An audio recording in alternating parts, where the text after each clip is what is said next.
सोमवार पूर्वाह्न बालेश्वर जिलापाल कार्यालय स्थित अभियोग प्रकोष्ठ में जिलापाल और एसपी मिलित अभियोग शुणाणी कार्यक्रम अनुष्ठित हो जाइछि।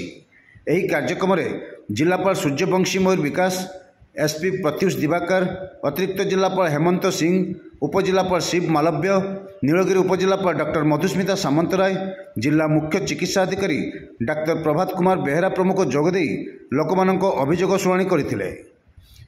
एही अभियोग शुणाणी कार्यक्रम में जिलार समस्त विभागीय अधिकारी प्रमुख उपस्थित थिले।